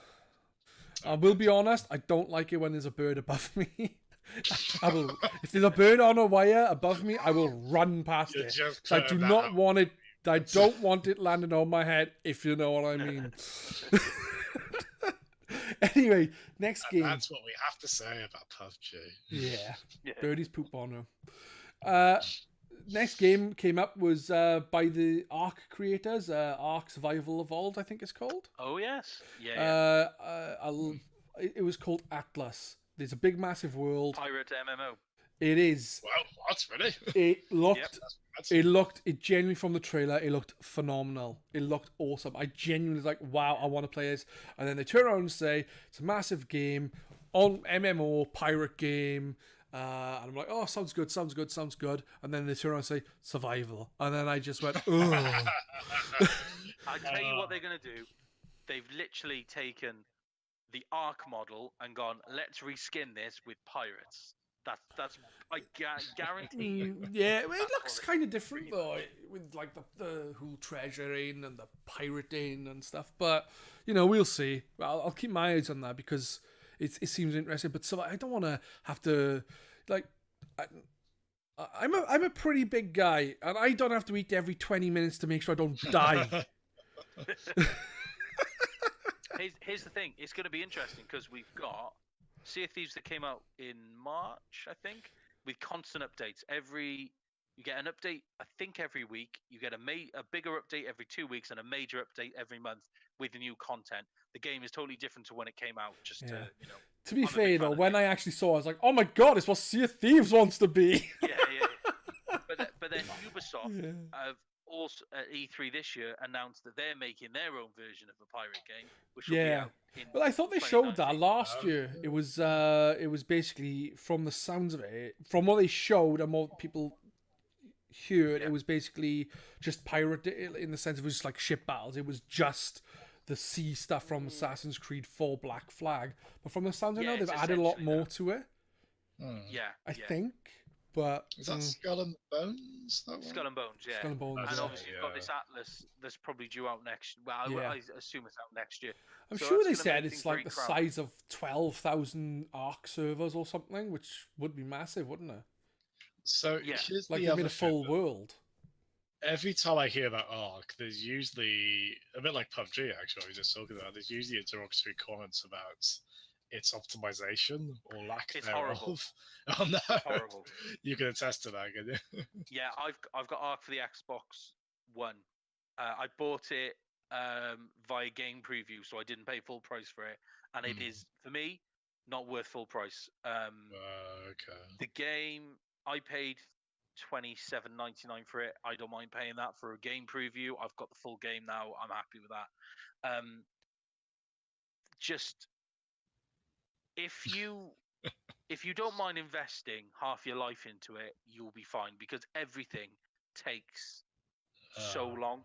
Like, just as an example, I jumped in with some friends who were already quite a bit further ahead of me, and they were trying to tame a dinosaur, which by taming it, one, you've got to take it down by fighting it.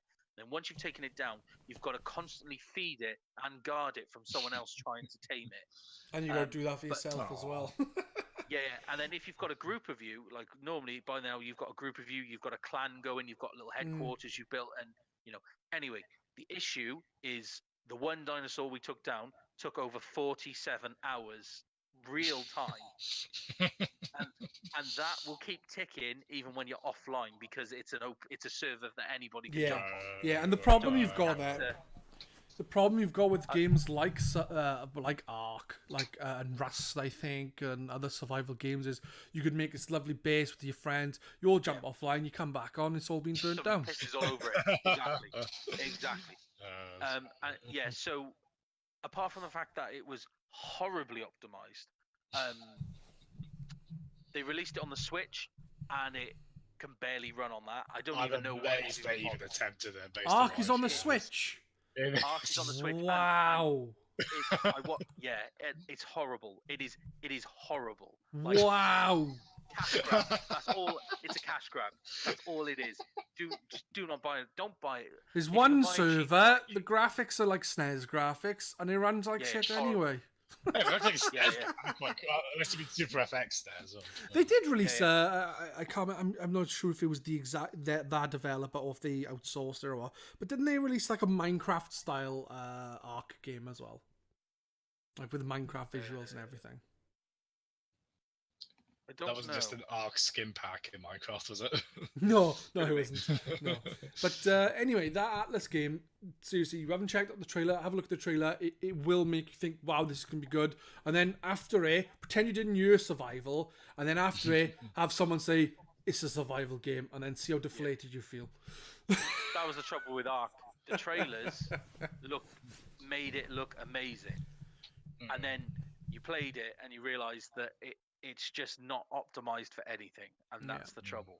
Thing is, I don't know when did you last play it? Because if it's more like it recently, it might be better. Because when it was in preview, it was an early access game as well, weren't it? Yeah. Is it still an early access on a PC? No, it's at full least? game now. Full game, is it? Yeah, it's full game now. Right. I played it mostly during its game preview stage, and then I played it a tiny bit when it was fully released, and there wasn't much difference for me. I came on it.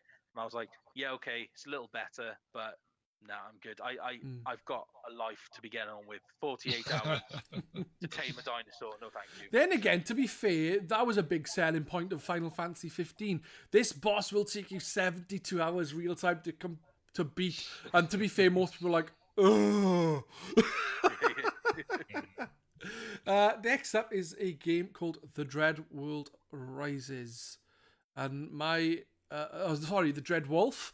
It seems to be, I didn't have a clue what it was till I went on GRcade, because I haven't played them very much. It seems to be a Dragon Age game that follows on from Inquisition. As this, The Dread Wolf Rises. For some reason, I put World and thought it said world. My comment here was because it literally just said hashtag Dread Wolf Rises, and that was it. And I was like, I don't know what it means. And it was like a CG trailer of what I couldn't even make out because I can't remember. And someone said, "Oh, so you found me? Well, I better tickle your fancy or something." I don't know. That's all I could say. I'm going to tickle your pickle, yeah. Oh, that's nice. The next game up, because I really have nothing to say about that, unless either of you would like to speak about Dragon Age at all. No, I'm good. I know people really. I to be honest, Dragon Age has always seemed quite dry from what I've seen. I haven't really given it a fair shot. But well, Dragon Age is supposed to be... People who love Dragon Age really love it, don't they? Yeah. The thing is like, I know someone who's like a fan of the 3 games. I know someone who streams with their partner. Their partner is really into the 3 games.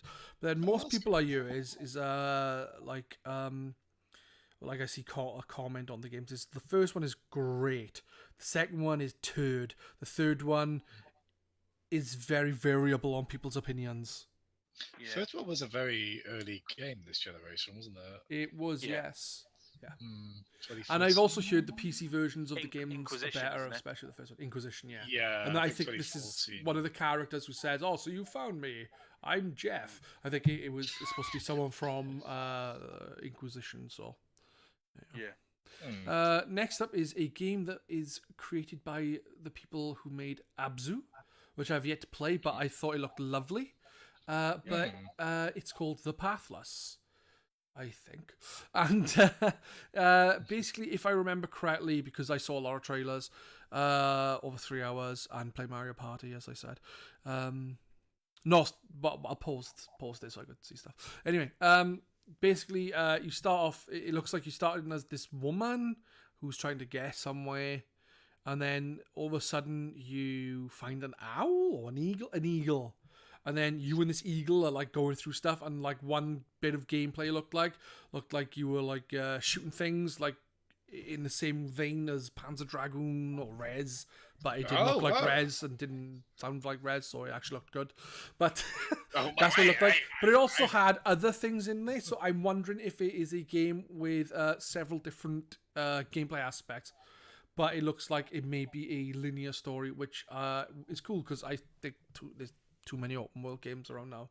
Even games that usually aren't, they make like a sequel that is. So, but I like the look of it. Another game that you two, if you haven't seen it, should have a look. It's called The Pathless. Yeah, because I like what I played of Abzu, like a really lovely, as you kind of what you said there, like sort of very linear, sort of a story that unfolds as you play it. And I believe I'm not sure how much DNA is shared, but I know I've heard that people who worked on Abzu worked on Journey to some degree. Yeah, and I've heard. very... I think someone was talking about it on the forum, and they were talking about Abzu, and they said they hadn't played it. Someone else said they just finished it, and they said, "Oh, I'd like to play Abzu. It gives me a endless ocean vibe." And the first thing they said is it's more Journey by far than... It's not an endless ocean because it's it's a bit more railroaded, but not not the matter. That's what it's. Oh no. But that's what they said. It's more like Journey, just underwater. I do remember someone posting, I think it was Orange Raccoon again, maybe, saying how they enjoy Journey. It may have been someone else, and he said they enjoy Journey, and they said even the AI partner was great, and people were like, because that AI partner is actually some random person who is online. You don't speak, you just do stuff together. So you just come across them at random if they're online. Like it's literally another person in real life playing the game. So yeah, but yeah, look at The Pathless. It looks good. When I first saw it, I actually thought, it's a female person from Journey. When you first see her, because she got like a mask up across her face. And the next game we had announced was, or at least shown, I don't know if it was announced before, is Survived By. That looked quite fun. And then even with the word surviving. Yeah, it's not a survival game in the sense of you don't have to go and get food, you have to keep warm, you have to wear clothes. You do wear clothes, but you don't have to. Anyway, I was like, this looks interesting, and the narration of the trailer was quite fun. But then, like, your character dies, like, go somewhere and do something, and you walk up the town and you die. It's like, maybe not. And then another person starts playing. So it's a roguelike in the vein of other roguelikes where you die, you lose all your stuff, and you start as a new character and carry on, I think. Cool. So I was like, I'm interested. Then I realized it was roguelike. Then I was like, I'm not interested. Then I found out it was co-op. And I was like, I'm interested again. So I don't know where to go there. Whole roller coaster of emotion. Exactly. That's that is quite because it survives by. Is that kind of a? Because I played Rogue Legacy, I think it was, and every time you died on that, it was like your next line. Same thing, yeah. Your next descendant. So it'll show you had that as. Yeah. I was going to say when you die, it comes up with like your gravestone, and then it says "survived by" and the person's next name. I think you put it in or something. I'm not sure. It's cool. Yeah. How morbid. Yeah, but Rogue Legacy is Rogue Legacy. You go through like a castle similar to Castlevania and that sort of thing, and that's like right. Yeah. Well, this appears to be more top down. Bit more Diablo-y? It seems more like Zelda, where you die a lot. Oh, right, okay. Yeah. Like Diablo is like you just click on things and it attacks automatically, and then you just do like press 1, 2, 3. I was thinking more that kind of perspective. It's more top down, is it? Kind of. Yeah, I'd say Diablo is. I don't know if it's on more of an angle. I don't know. Yeah, like Diablo's more of a isometric. Yeah, view. I think this is more top down. No, it's isometric-ish. But we leave it at that. Answers in the comments. Help us out. Yeah, well, we could. The point of the comments are for people to talk and things, and also they could also ask a question and we could try and answer. That's why it's there. So if someone does ask a question and we answer it, then the people who watch this later, if they do watch this later, they will, can see what we were answering. Next up, they came on stage, the people behind Stranger Things, and announced Stranger Things game. They said it's 16-bit looking, and then they showed it, and I thought, oh, looks pretty cool. And then I was like, and then they were like, it's based on season 3, and I was like, oh, well, I've watched 4 episodes of season 1. I think I'm not gonna bother. Yeah, but it looked pretty cool. Again, isometric. So when you say 16-bit look, was it kind of an action game? Is it? It's isometric. It was like a lot of text and stuff in it. I don't know exactly. It was just a short trailer. Yeah, you know what would be perfect for this franchise? A LucasArts point-and-click adventure game. Especially thinking of Thimbleweed Park, the recent one by Ron Gilbert, where it really conveys that kind of creepy atmosphere of a town where not everything's quite right. I could see it being a good fit for that. I don't know if this is maybe this has puzzle solving and a lot of dialogue, but it's a bit more actiony. I'm not sure. I'm not sure. I didn't see a lot. And the thing is while I was watching the trailers, some of the trailers, I was typing stuff at the same time, and it was taking up some of my screen. At first, it wasn't because I was using the 2 screens, and then my missus come in. I was like, I better put the telly on for her because I can't be mean and make her sit there watching like a desktop screen. So, I'm not a complete bastard. Next up, Mortal Kombat 11. Way. Although I'm not happy because my boy Raiden got decimated. To be fair, that's not okay. He did, but it did look like he killed about 25,000 scorpions before he died. But it still ended with like the Womp Womp ends as Raiden dies horribly. It's not okay. It's usually Sub-Zero. Usually I'm safe on that front. Usually he gets. I like Sub-Zero. Use Sub-Zero on you, bully. Well, man.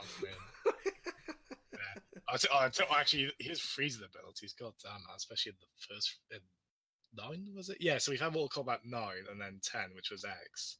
So then this is 11 now, isn't it? Yeah, I think it is actually called Mortal Kombat 11 as well. It's not like Mortal Kombat X1. Yeah. And do we recall what platforms this was announced on? This was announced on none. It didn't say. I don't know. So PS4, Xbox One, PC. Is what I'm guessing. It's just Switch. It's highly doubt it's going to be on Switch. No. Yeah, the little Switch. The Switch logo came up at the end. Oh, lovely. I didn't pay attention to logos. But one thing I will say is, will Nintendo make them change the blood green again?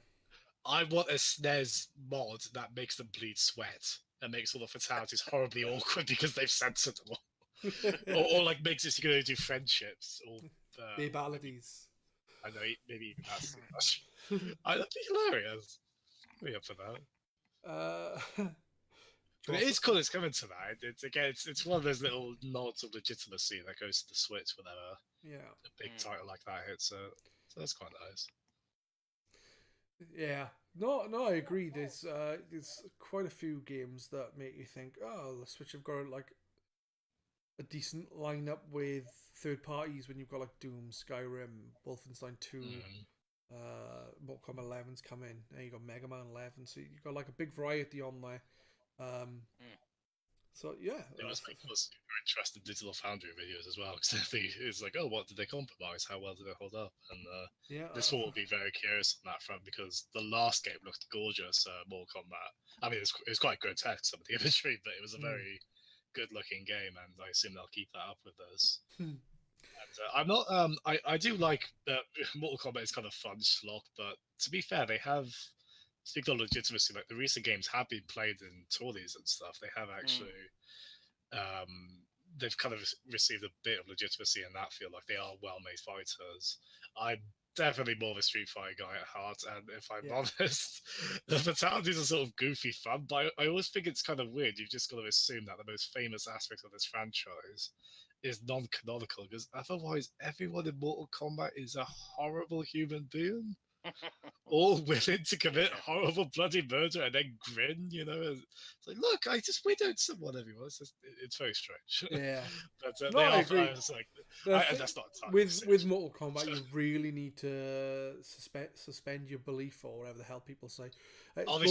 Suspend your disbelief, but if you suspend your disbelief, then Yeah. You want to take a shot every time they should have died in a fight in the recent ones. Exactly. Like someone's collar gets out.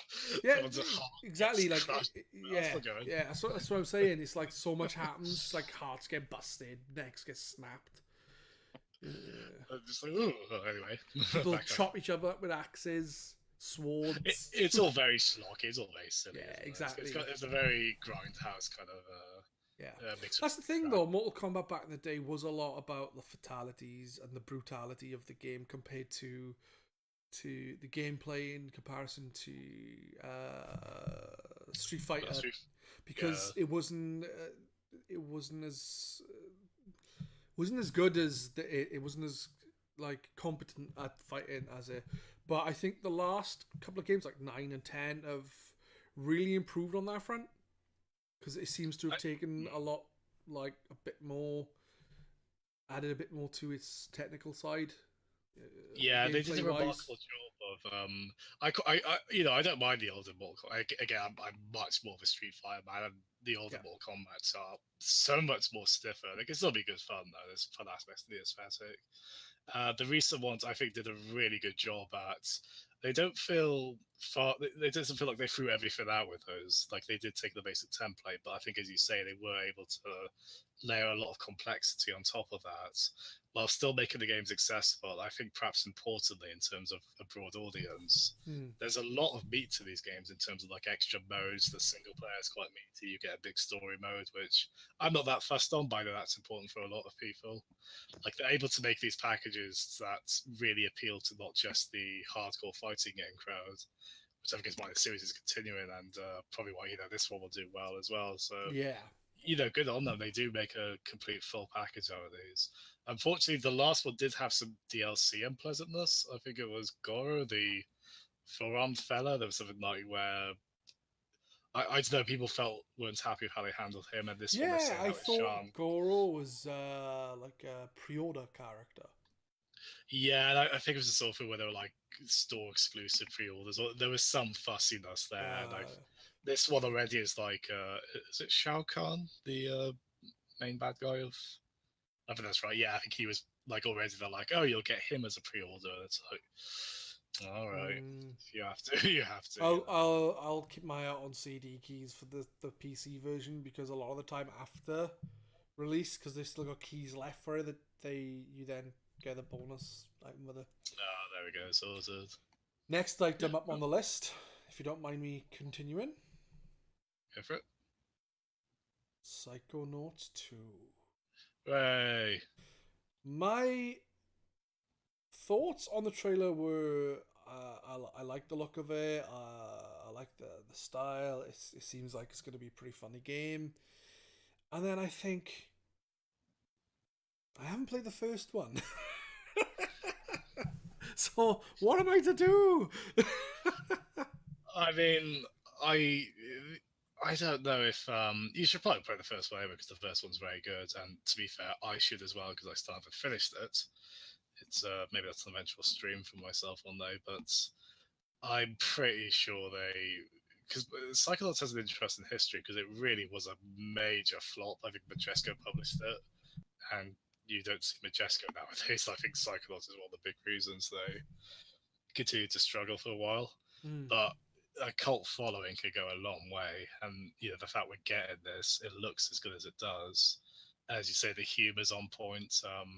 I'm not sure. I assume Tim Schafer's heavily involved. I mean, I'm a huge fan. Like, I love Grim Fandango. I love Full Throttle. I love the sense of humor, like just a really strong sense of wit to the writing in this game. And that's really, like, I mean, as you say, you haven't played the first one, but you could see that in this, right? Even not just sort of that really funny style of writing to it. Yeah. No. Do you have any familiarity with these games, Doom?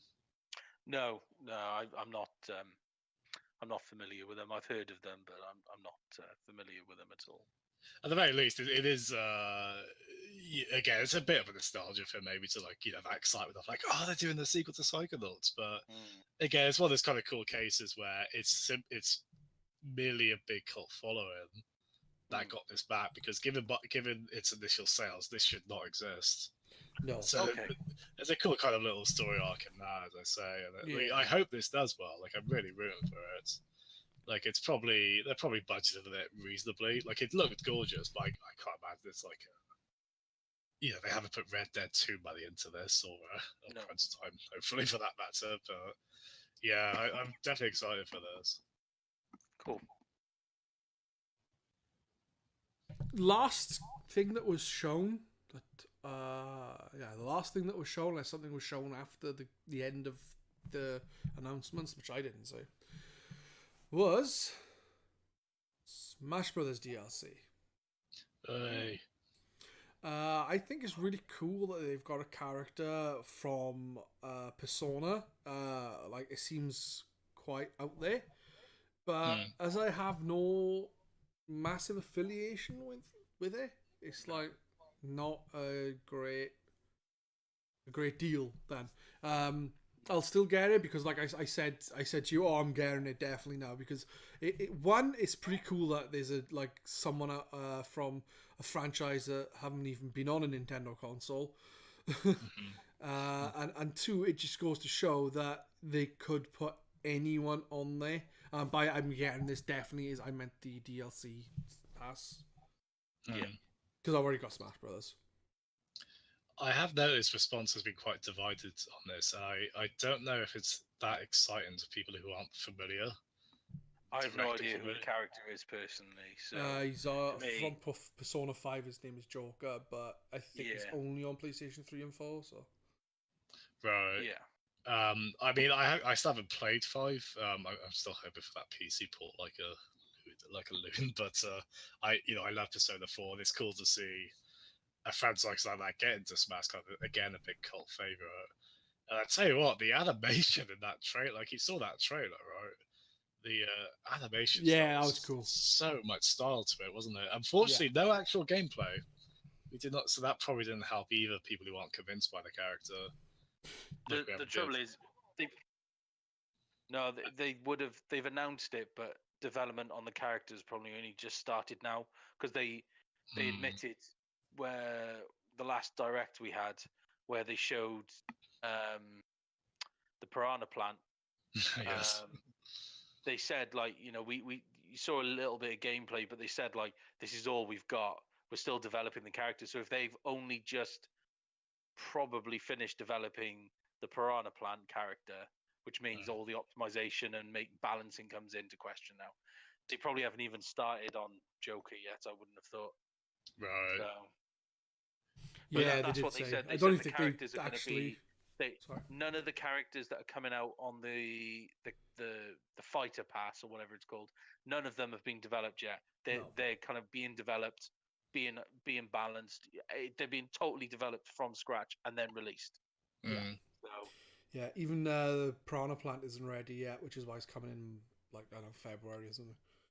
I do wonder if there's a bit more pressure here too, because I can't think of another time where this has happened with Smash, where we've where a character's been announced, but we don't then see directly how they are in the game. I wonder if there's more pressure here because money is being paid up front. Exactly. For season pass. No, It didn't happen with Wii U or 3DS. I was also surprised with the announcement as well because, like I said, one is a character who's not been on a Nintendo console, though this may be confirmation that it will come to the Nintendo Switch. It's also in our series.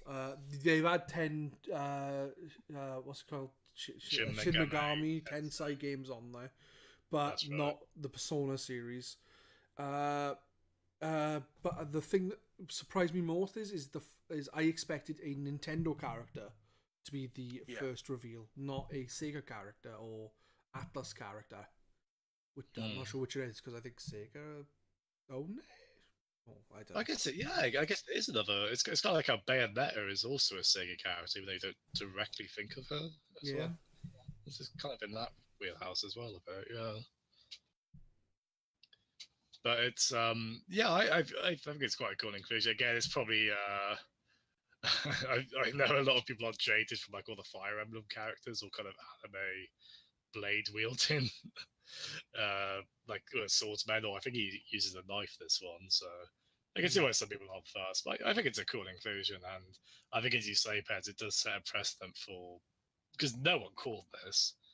Like this was not an obvious choice at all. No, so no. God knows where we go from Next, and then they need to have like an overcooked chef. Yes. Well, it begs the question now: are they at a stage? Because I mean, Smash, it's nuts how big that game is and the reception and are they at the point where they have to go around looking for characters put in, or are they at that point where they sit back and let people come to them and they can pick?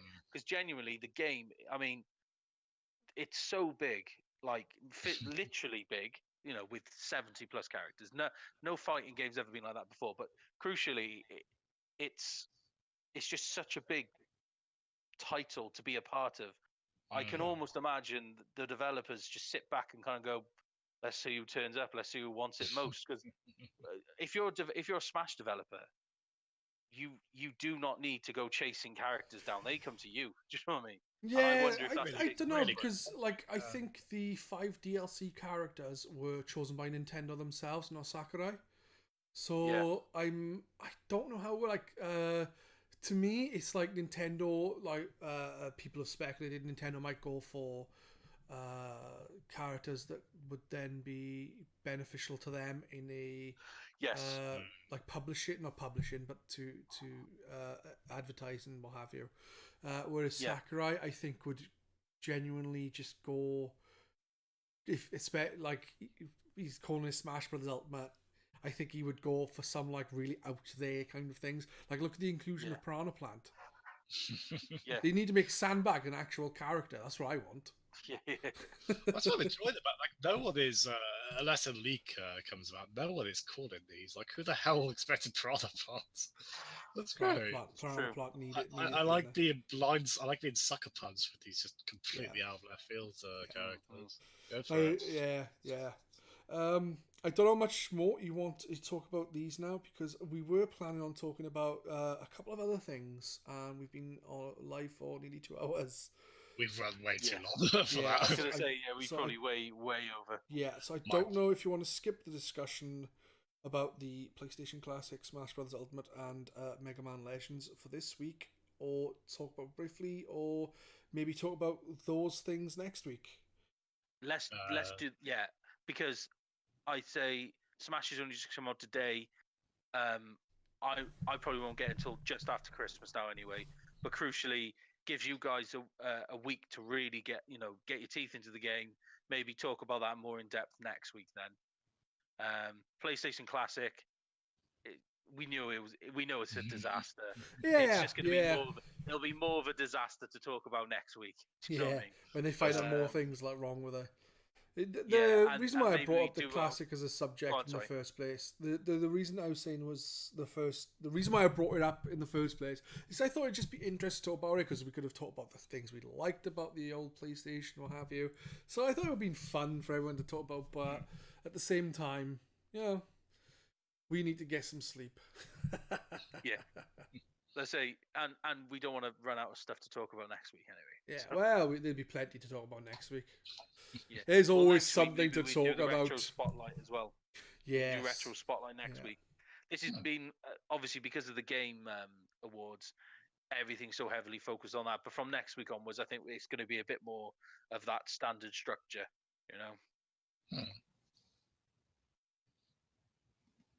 Yeah. So what I'll do then is say to you that and the people watching, goodbye, because obviously we're going to end and probably go to sleep. That's what I'm going to do. Yes. But anyway, for those that have watched and those that are watching afterwards and those that are listening, because I am planning on ripping the sound, or someone is, then thank you for listening. Hopefully we didn't bore you too much with our inane ranting. See you.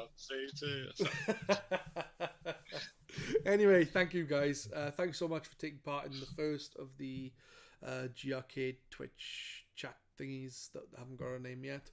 And say goodbye. Goodbye. I don't know. Bye everyone. Thank you very much. Bye. Bye.